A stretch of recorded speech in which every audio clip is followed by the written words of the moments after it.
Hello students, कैसे हैं आप? उम्मीद करता हूं आप सब अच्छे होंगे। मैं अभिजीत पांडे जीत क्लासेस में आपका स्वागत करता हूं। क्लास 11th मैथमेटिक्स से सेट्स के कुछ कॉन्सेप्ट हम देख रहे थे, जिसमें आज मैं आपके सामने कुछ इंपॉर्टेंट रिजल्ट लेके आया हूं। जिसमें सबसे पहले मैं स्टार्ट करूंगा ए डिफरेंस बी, जो कि मैंने आपको प्रीवियस वीडियो में बताया है कि ए डिफरेंस बी, जैसे मैं कोई दो सेट लेता हूं, ए सेट बी सेट, तो उसका डिफरेंस क्या होता है, उसके कुछ एग्जांपल भी हमने देखे थे। तो कुछ हम इंपॉर्टेंट रिजल्ट की हम बात करते हैं, जिसमें मैं उस डिफरेंस को लेके कुछ इंपॉर्टेंट रिजल्ट लिख रहा हूं, जो कि आपको डायरेक्टली याद होना चाहिए। तो सबसे पहले मैं लिख रहा हूं, फर्स्ट रिजल्ट में लिख रहा हूं A difference B, A difference B equal to A intersection B, A intersection B, जो कि बी क्या होगा, कॉम्प्लीमेंट्री होगा। ठीक है, तो A difference B equal to A intersection complementary of B. ठीक, एक रिजल्ट ये हो गया। सेकंड रिजल्ट की मैं बात करूंगा, A difference B, A difference B equal to 5, equal to 5 मतलब कुछ भी नहीं होगा, यहां पे नल सेट हो जाएगा। तो ये किस केस में होगा, जब यहां पे एक ये सबसे इंपॉर्टेंट कंडीशन क्या होना चाहिए, ए सबसेट होना चाहिए बी का, ए सबसेट होना चाहिए बी का। जब ए सबसेट बी का होगा तो यहां पे क्या आ जाएगा, ए डिफरेंस बी इक्वल टू 5। ठीक है भाई, सीधी सी बात है, बी का यदि सबसेट होगा और यहां पे डिफरेंस बी, यहां डिफरेंस बी है, तो ये तो पूरा बी का सारा एलिमेंट हम यहां से रिमूव कर देते हैं, तब तो हमारे पास ए सेट के एलिमेंट बच जाते हैं। ठीक है, तो यहां पे क्या आ जाएगा बच्चों, यहां पे 5 आ जाएगा, जो कि मेरा नल सेट होगा। ठीक है, चलो थर्ड सबसे मोस्ट इंपॉर्टेंट रिजल्ट एक और ये देखते हैं। ए डिफरेंस बी को मैं लिखता हूं बी डिफरेंस ए। तो A difference B equal to B difference A कब होगा, जब A equal to B set होगा। ठीक है, अब ए इक्वल टू, यहां पे इक्वल सेट की बात हो रही है। ठीक है, इक्वल सेट में क्या होता है, ए और बी के एलिमेंट दोनों क्या होते हैं, इक्वल होते हैं। ठीक है, तो यहां पे A difference B equal to B difference A आ जाएगा। चलो एक और इंपॉर्टेंट रिजल्ट है मेरे पास, फोर्थ रिजल्ट है, ए डिफरेंस बी की बात करता हूं, और ए डिफरेंस बी में मैं यहां पे लिखता हूं ए। ठीक, अभी ए कब होता है, यहां पे ए कब होता है बच्चों, मैं आपको बता चुका हूं वैसे भी। यहां पे जब ए इंटरसेक्शन बी होता है और वो ए इंटरसेक्शन बी क्या होता है, 5 के इक्वल होता है, मतलब वो नल सेट आपको रिजल्ट देगा, नल मतलब एम्प्टी सेट का रिजल्ट देगा। ठीक है, ये 4 हमारे इंपॉर्टेंट रिजल्ट है ए डिफरेंस बी को लेके। ठीक, चलो अब इसके बाद कुछ कंडीशन देखते हैं। जैसे मैं यहां पे फर्स्ट कंडीशन की बात करता हूं, मैं सबसे पहला कंडीशन क्या लेता हूं, जब मेरे पास कोई दो सेट है, कौन से दो सेट होंगे, if set A and B set ले लेता हूं। अब वो बी सेट, दोनों सेट कैसे होने चाहिए, दो नॉन एम्प्टी सेट होने चाहिए। ठीक है, नॉन एम्प्टी सेट होने चाहिए। तो नॉन एम्प्टी सेट में लेता हूं, तो if A and B are two non empty set, तो टू नॉन एम्प्टी सेट के लिए कुछ रिजल्ट देखते हैं हम, to non empty sets.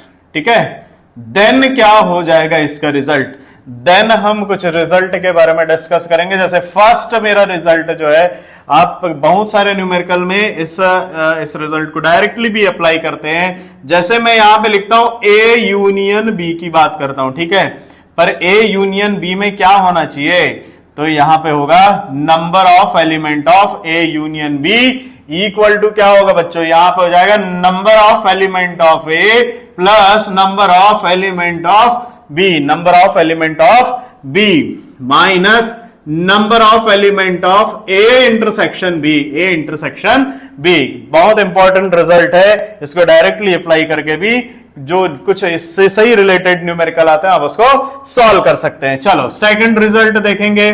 Second result, हाँ एक काम करते हैं, इसको हम एक और तरीके से भी लिख सकते हैं, और वो तरीका क्या होना चाहिए देखते हैं। मैं यहां पे लिखता हूं number of element of A union B. ठीक है, तो number of element of A को मैं क्या लिख सकता हूं, इसको मैं लिख सकता हूं number of element of A difference B. A difference B के फॉर्म में ले रहा हूं तो सबको पता है जब ए डिफरेंस बी लिखता हूं तो यहां पे क्या बचता है बच्चों, नंबर ऑफ एलिमेंट ऑफ ए बच जाता है, जहां पे कॉमन एलिमेंट को भी रिमूव करते हैं जो कि बी सेट में है। ठीक है, वो बी के एलिमेंट को सब और एक उस दोनों का कॉमन को रिमूव करने के बाद जो बचता है वो क्या बचता है, number of element of A. तो मैं यहां पे क्या लिख सकता हूं बच्चों, number of element of A difference B. तो सिमिलरली यहां पे भी मैं क्या लिख सकता हूं, यहां पे मैं लिख सकता हूं, चूंकि यहां number of element of B है तो मैं यहां पे क्या लिखूंगा, number of element of B difference A, जो कि मेरे को क्या देगा, number of element of B देगा। ठीक है, चलो अब क्या लिखूंगा मैं यहां पे मैं लिखता हूं minus number of element of A intersection B, A intersection B. तो मैं इसको इस तरीके से भी लिख सकता हूं। तो बच्चों वीडियो में एक और क्या बच गया, हाँ एक सेकंड रिजल्ट और लिखेंगे जो कि बहुत ही ज्यादा इंपॉर्टेंट है, बहुत ही ज्यादा इंपॉर्टेंट है। थोड़ा सा इस तरफ लिख लेता हूं तो आप उसको समझ जाइएगा, नीचे लिख लेता हूं ताकि आपको अच्छे से दिखे। तो मैं यहां पे ले लेता हूं number of element of A union B union C, number of element of A union B union C. तो मैं इसको यहां पे क्या लिखूंगा बच्चों, यहां पे लिखूंगा नंबर ऑफ एलिमेंट ऑफ ए, लिख लो। देखो याद करने का बहुत आसान तरीका है। हमने इससे पहले एक रिजल्ट देखा था, क्या रिजल्ट देखा था, number of element of A union B देखा था, जहां पे नंबर ऑफ, अब चूंकि दो सेट है तो यहां पे मैंने number of element of A plus number of element of B लिखा और यहां पे ए बी का इंटरसेक्शन ले लिया। चूंकि यहां पे मेरे पास देयर आर 3 सेट्स, तो जो 3 सेट है मैं उसमें क्या यहां पे लिखूंगा, number of element of A, number of element of B plus number of element of C. ठीक है, तो ये मेरे तीनों सेट का मैंने लिख लिया, एडिशन में ले लिया, number of element of A, number of element of B, number of element of C ले लिया। ठीक है, अब यहां पे क्या लिखूंगा बच्चों, यहां पे आ जाएगा इंटरसेक्शन वाले टर्म्स आ जाएंगे। तो इंटरसेक्शन वाले टर्म्स जो है वो माइनस में लोगे और साथ ही साथ इसको पेयर लोगे। कैसे पेयर लोगे, पहले आप ए बी लेना, फिर उसके बाद बी सी लेना, फिर उसके बाद सी ए लेना। तो लिख के बता रहा हूं मैं उसको, number of element of A intersection B minus number of element of B intersection C, then उसके बाद minus number of element of C intersection A. ठीक है, तो ये आपका इंटरसेक्शन वाला फॉर्म आ गया जैसा कि हमने इसमें लिखा था। ठीक है, अब जो लास्ट आपका जो बच जाएगा, चूंकि हम यहां पे माइनस यहां पे प्लस के फॉर्म में लेंगे, और प्लस के फॉर्म में क्या लेंगे, ये जो A union B union C से जो शुरुआत हुई है वो जाके इंटरसेक्शन में फिनिश हो जाएगा। तो मैं यहां पे क्या लिखूंगा, number of element of A intersection B intersection C. बहुत आसान है, बहुत ही इजी तरीका है इसको याद करने का। तो बच्चों इस वीडियो को पॉज करो और इसे नोट डाउन करो। ठीक है, चलो आगे कुछ और इंपॉर्टेंट रिजल्ट भी हम देखने वाले हैं। मैं इसको अब यहां पे इरेज करता हूं और कुछ और भी इंपॉर्टेंट रिजल्ट की बात करते हैं। ठीक है, चलो अभी तक हमने क्या बात किया था, नॉन एम्प्टी सेट की बात किया था। अब मैं यहां पे क्या लेता हूं, डिसजॉइंट सेट लेता हूं। ठीक है, तो डिसजॉइंट सेट में भी देयर आर 5 रिजल्ट। तो इसमें मैं क्या लेता हूं बच्चों, इसमें मैं सेकंड कंडीशन लेता हूं। सेकंड कंडीशन क्या लूंगा, जहां पे मेरा ए और बी कैसा सेट होगा, जहां पे होगा डिसजॉइंट सेट। ठीक है, तो मैं यहां पे क्या ले रहा हूं, if A and B, if A and B are disjoint set, disjoint set लेता हूं बच्चों, डिसजॉइंट सेट्स लेता हूं।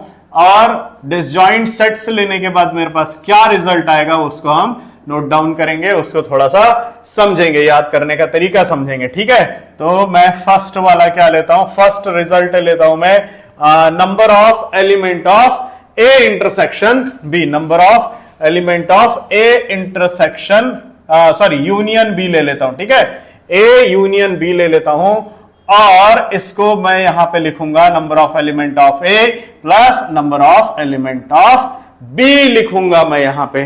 तो यहां पे चूंकि डिसजॉइंट सेट है इसीलिए इंटरसेक्शन वाला टर्म्स नहीं आएगा।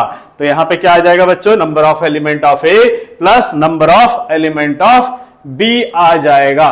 ठीक, चलो अभी सेकंड रिजल्ट हम देखते हैं। सेकंड रिजल्ट जो है वो मैं क्या लूंगा बच्चों, number of element of A difference B, A difference B, जिसको मैं क्या करूंगा, सब्ट्रैक्ट करूंगा। किससे सब्ट्रैक्ट करता हूं, number of element of A intersection B से मैं डिफरेंस करता हूं। तो डिफरेंट उसको सब्ट्रैक्ट करूंगा तो क्या आ जाएगा मेरे पास, यहां पे आ जाएगा नंबर ऑफ एलिमेंट ऑफ ए आ जाएगा, नंबर ऑफ एलिमेंट ऑफ ए आ जाएगा। ठीक है, चलो अब उसके बाद यहां पे मैं क्या लूंगा, देखो ये चूंकि number of element A intersection B जो है, मैंने आपको रिजल्ट इसका बताया था, जो कि नल सेट होता है, इसलिए मेरे पास यहां पे क्या बचता है, नंबर ऑफ एलिमेंट ऑफ ए बचता है। ठीक है, उसको आप ऐसे भी बोल सकते हो। चलो अभी हम देखते हैं नंबर ऑफ एलिमेंट ऑफ, अब मैं इसको चेंज कर देता हूं, बी डिफरेंस ए की बात करता हूं, और यहां पे ए इंटरसेक्शन बी जो होता था वहां पे नल हो जाता था, जिसके कारण वो जीरो होने के कारण यहां पे क्या बचेगा बच्चों, यहां पे बचेगा number of element of B बचेगा, number of element of B बचेगा। ठीक है, तो कितना आसान है इसको याद करना। ठीक, चलो अब मैं क्या लेता हूं, number of element of A union B लेता हूं, ए यूनियन बी लेता हूं, equal to number of element of A difference B लिया plus number of element of B difference A ले लेता हूं बच्चों, और साथ में मैं क्या ले लेता हूं, number of element of A intersection B ले लेता हूं। ठीक है, तो ये एक और इंपॉर्टेंट रिजल्ट था। उसके बाद फिफ्थ जो लास्ट मेरा जो रिजल्ट है वो मैं यूनिवर्सल सेट लेता हूं। ठीक है, number of element of universal set, जैसा कि हमको पता है यूनिवर्सल सेट का सिंबल क्या होता है, म्यू होता है। ठीक है, तो यहां पे मैं यूनिवर्सल सेट लिया और एक सेट ए सेट लेता हूं, तो यहां पे मैं अब लिखूंगा number of element of A plus number of element of A complementary of A set. ठीक है, number of element of A plus number of element of complementary set A. ठीक, तो ये मेरे को क्या देगा बच्चों, ये मेरे को देगा number of element of universal set. तो यही इंपॉर्टेंट रिजल्ट है, आप उसको डायरेक्टली याद करके डायरेक्टली अप्लाई करो और इसके न्यूमेरिकल सॉल्व करो। ठीक है, तो यदि ये वीडियो पसंद आया है तो इस वीडियो से जुड़ने के लिए या मेरे चैनल से जुड़ने के लिए आप इस चैनल को सब्सक्राइब करना ना भूलें और इसे लाइक करें, शेयर करें, और अच्छे वीडियो के लिए ज्यादा से ज्यादा और भी इसमें कमेंट सेक्शन में कमेंट लिख के भेजें। ठीक है, तब तक के लिए बाय बाय, टेक केयर।